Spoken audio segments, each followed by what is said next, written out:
مساء الخير. النهاردة هنعمل طريقة لتنظيف المطبقية من الدهون زي ما انتم شايفين كده دهون متراكمة وهتبقى بالشكل ده. بجد طريقة في منتهى السهولة وهتطلع لك نتيجة حلوة خالص زي ما انت شايفة كده، هتشيل كل الدهون في منتهى السهولة.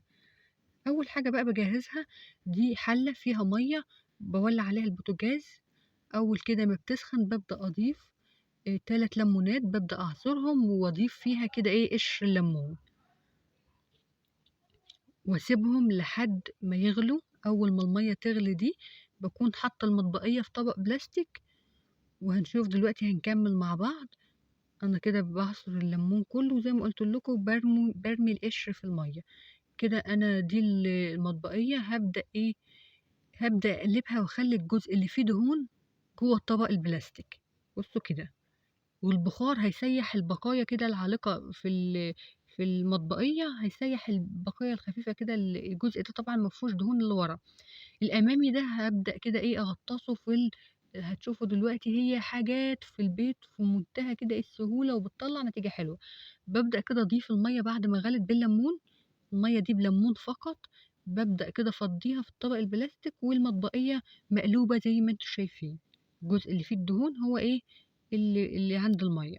البخار بقى هو اللي بيسيح برضو الدهون المتواجدة في باقي المطبقية. هبدأ أضيف حاجة كمان موجودة طبعا في كل بيت. بصوا، هبدأ أخد معلقتين من مسحوق، أي مسحوق عندك أريال. دي المعلقة الأولى ودي المعلقة التانية، بدوبها كده المعلقة.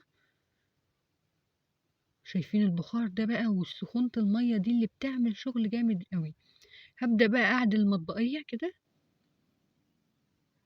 كده. الدهون اتزالت بكل سهولة، بس خليكي معايا بس عشان في خطوات هتخليها لك. بصوا، ببدأ أجيب السكينة وأشيل الدهون دي.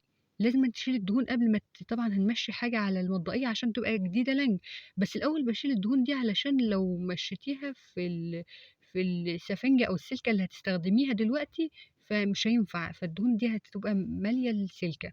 فلازم تنزليها كده. بصوا بكل سهولة بتتشال، ساحت خلاص كده الدهون. بصوا بكل سهولة بتتشال بالسكينة.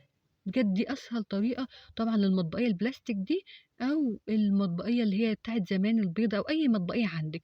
بصوا بقى السلكة بعد ما شلت بالسكينة الدهون المتراكمة طبعا، ببدأ بالسلك كده. بصوا باخد كده من المية اللي في الطبق البلاستيك اللي احنا عاملينها بليمون واريال فقط ومية مغلية. بصوا بعمل كده، كل حاجة بتتشال. مش هتاخد منك بجد 10 دقايق تنظيف المطبقية، مش هياخد معاكي 10 دقايق ولو متواجد عليها دهون زي ما انت شايفة كده. بصوا في منتهى السهولة. نفسي تجربي الطريقة دي بجد، أي حاجة عندك عليها دهون وتعمليها. واحدة تقولي تنفع للشفاط، تنفع للشفاط طبعا. وهسيب لك كمان طريقة لتنظيف في صندوق الوصف لحائط المطبخ اللي كله دهون، هسيبها لك في صندوق الوصف. طريقة في منتهى السهولة والبساطة. ببدأ اخد من المية كده اللي هي بتاعت الليمون والاريال، المية المغلية، وابدأ كده بالسلكة امشي عليها كده. بصوا كل الدهون بتتشال بكل سهولة.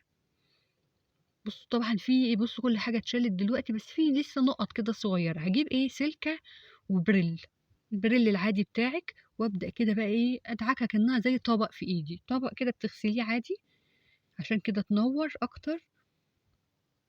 يعني زي ما قلت لكم الوصفة في منتهى السهولة، كلها عملتها بالسلكة. وببدأ اشطفها بالمية زي ما انتم شايفين بقى النتيجة قبل الفيديو، يعني في الاول خالص في الاول ودلوقتي في النهاية. بجد حاجة كده تحفة، نتيجة حلوة خالص. أتمنى تجربي الطريقة دي وتعمليها زي ما أنا عملتها كده بالظبط. بجد المطبقية كأنها رجعت جديدة لنج والدهون كلها اتزالت. وأتمنى تضغطي لو وصلت لحد هنا لايك للفيديو علشان يروح لكتير من المتابعين، تعملي اشتراك وتفعلي الجرس على الكل.